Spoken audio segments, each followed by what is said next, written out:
Give me 5 minutes and I'll give you the truth. السلام علیکم خواتین و حضرات، آج کل پوری مسلم دنیا میں نکولا بیسلی کی بنائی ہوئی اس فلم کے متعلق احتجاج کیا جا رہا ہے جس فلم کے اندر اس نفسیاتی مریض نے رحمت للعالمین تاجدار مدینہ حضور پرنور صلی اللہ علیہ وسلم کی کردار کشی کی ہے۔ یہ حقیقت ہے کہ امریکہ اور یورپ میں بھی ایکسٹریمسٹ ہیں، لیکن ان کی رائے کو پورے امریکہ کی رائے قرار نہیں دیا جا سکتا۔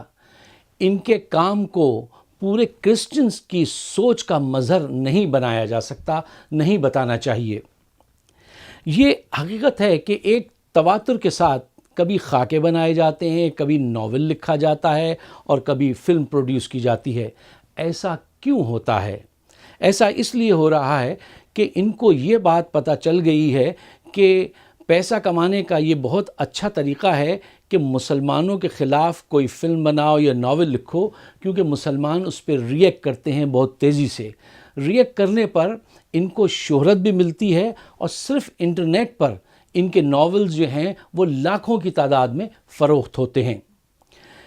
اس بات کا ذرا اور گہرائی سے جائزہ لیجئے تو یہ حقیقت بھی سامنے آتی ہے کہ ویسٹ کے ایکسٹریمسٹ کو یہ بات بہت اچھی طرح آتی ہے کہ غلط بات کو وہ کس طرح پیش کریں کہ وہ صحیح نظر آئے، اور مسلم دنیا کی کمزوری یہ ہے کہ وہ اپنی صحیح بات بھی ایسے پیش کرتے ہیں کہ وہ غلط نظر آتی ہے۔ پھر ان ایکسٹریمسٹ کے پاس میڈیا کی پاور ہے اور آزادی رائے کا بہانہ بھی ان کے ہاتھ میں موجود ہے۔ مسلمانوں کے ساتھ جو کچھ ہو رہا ہے یہ بہت اہم بات ہے، لیکن اس سے بھی زیادہ اہم بات یہ ہے کہ ہم اس بات پہ کس طرح ریئیکٹ کرتے ہیں۔ خواتین و حضرات، مظاہرہ کرنا چاہیے، لیکن مظاہرہ اس وقت فساد بن جاتا ہے جب اس کے اندر گھیراؤ، جلاؤ، لاٹھی، ڈنڈا، گولی، پتھر کی آمد شروع ہو جائے۔ اور ہمارے وہاں اکثر یہ ہوتا ہے کہ گھر اجڑ جاتے ہیں، بچے یتیم ہو جاتے ہیں، اور جو سزا اس کو ملنی چاہیے تھی جس نے وہ غلط حرکت کی، وہ سزا ہم اپنے آپ کو خود دینے لگتے ہیں۔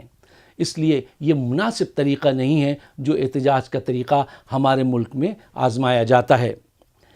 ایک بہت فکر کا پہلو یہ ہے کہ ہمیں اپنی سوچ کو احتجاج اور شکایت سے لے کے شفٹ کرنا چاہیے مقابلے اور چیلنج کی طرف۔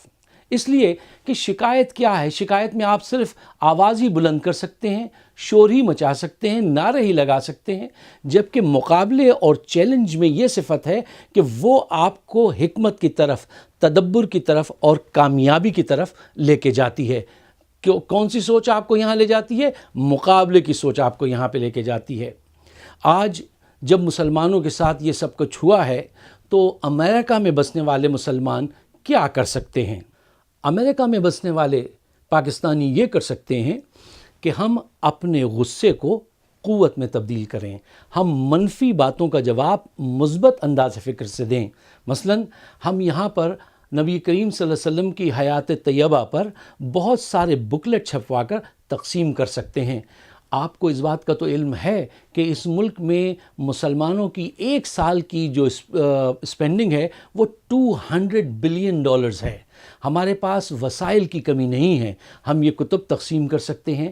ہم ٹی وی پہ، لوکل ٹی وی پہ 30 سیکنڈز کے ایڈز بنا کر اسپانسر کر سکتے ہیں۔ ہم یہاں جو بل بورڈز ہیں ان کو جو ہے آپ رینٹ پہ لے سکتے ہیں، اور کوئی ایک حدیث اس کے اوپر آپ لکھوا دیجئے۔ آپ صلی اللہ علیہ وسلم کے آخری خطبے کی بڑی اہم بات کہ black has no superiority over white, neither white has any superiority over black، یہ بات آپ لکھوا دیجئے، دیکھیے اس کا کتنا پازیٹیو اثر ہوگا۔ آپ جہاں پہ رہتے ہیں وہاں پہ چھوٹے چھوٹے ٹاک شوز ہوتے ہیں، ریڈیو شوز ہوتے ہیں، ان کو اسپانسر کر دیجئے۔ ان کے اندر کسی ایک مسلم اسکالر کو جو یہاں کا پڑھا ہوا ہو اس کو لے جا کے بٹھائیے، اور نبی کریم صلی اللہ علیہ وسلم کی حیات طیبہ پر اس کو بولنے کے لیے، کمیونیکیٹ کرنے کے لیے موقع فراہم کر سکتے ہیں۔ آپ اخبارات کے مختلف ضمیمے نکال سکتے ہیں، آپ اخبارات میں لوگوں کو پیسے دے کے صحیح بات ایڈیٹوریل کی شکل میں بھی چھپوا سکتے ہیں۔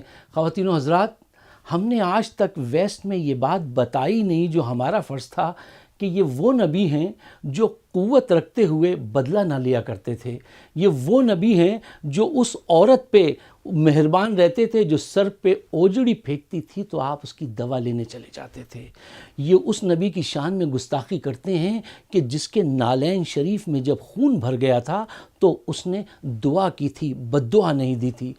عظمتوں کے مینار کی کہانی بتانا ہمارا اور آپ کا فرض ہے، اور یہی عشق نبی صلی اللہ علیہ وسلم ہے۔ اللہ تعالی ہمیں آپ کو پریکٹیکلی مثبت انداز سے کام کرنے کی توفیق عطا فرمائے۔